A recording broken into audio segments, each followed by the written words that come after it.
first race of the season for the GT4 European Series is about to get underway. Welcome to Imola. Welcome to yet another strong season of GT4 racing. Welcome to another bumper grid as well, which is just about forming up now. The pit lane has been open for a few minutes. The cars making their way round on to the grid. So that releases the cars for the formation lap. There you can see the Toyota in the pits ready to go. But whether that's because of a problem or whether it was just that the field. Okay, so Vincent Andronico starts on pole position with Jim Clark in the 73 Porsche Ticino Cayman, the 718 Cayman. On the fifth row of the grid, the British driver Tom Canning with Easy car. We were told it was going to be Christian, but it's now saying Vincent Guizy. First round of the 2022 GT4 European Series.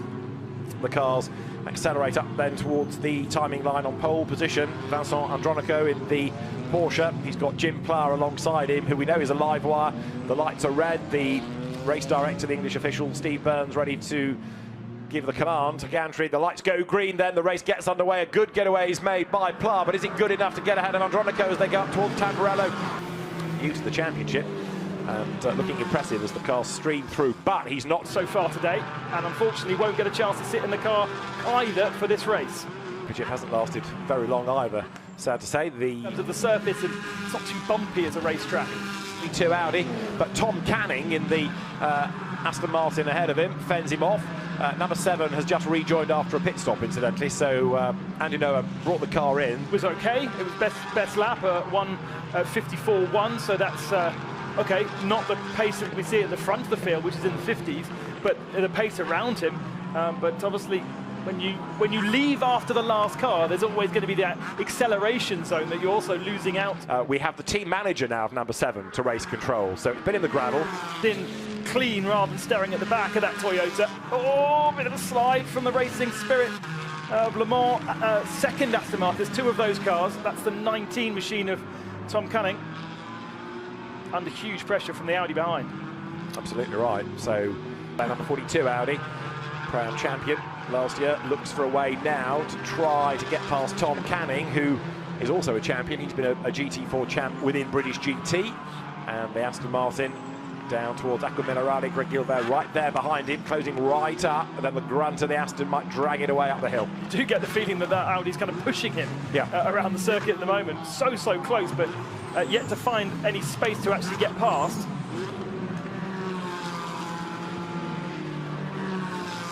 And Romain Monti, incidentally, is catching the pack, but he's still mired down in 46th place, the last driver on the lead lap. The cars just keep on coming through the shop.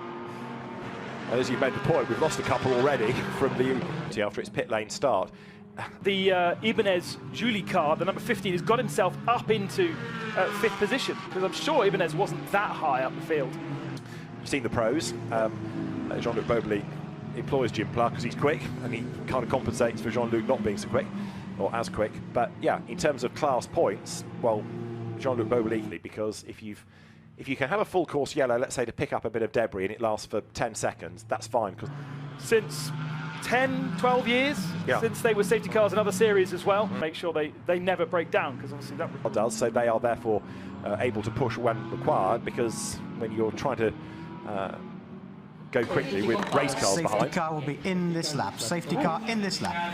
You need to push, you need to go hard. Right, safety car in this time, says Steve Burns, who is the race director. Yet another interruption, which would be a real shame, and that now brings Johan Boris Shire up into 3rd place. I'm assuming neither of them have got out of the gravel, so of course the danger is that 5, 4, 3, 2, 1. Full course yellow now. Full course yellow. What did I say about safety cars breed safety cars? So, full course yellow call for because of the incident. Everyone bunched up, everyone on the attack, and a 3rd full course yellow period. Might get away with the car staying like that to the end of the race, as long as it doesn't overheat. But do his best to get things underway, but only if the road is safe so to do. Yeah, as you say, by the time we get back to the start-finishing line, with only 2 minutes remaining, I think the flag will be ready to drop at that point. Yeah, exactly. Well, there wasn't many laps to do it, but Gus Bowers did the pass when he needed to do it, didn't he? For the Racing Spirit of Le Mans team, which is a new squad into the championship this year.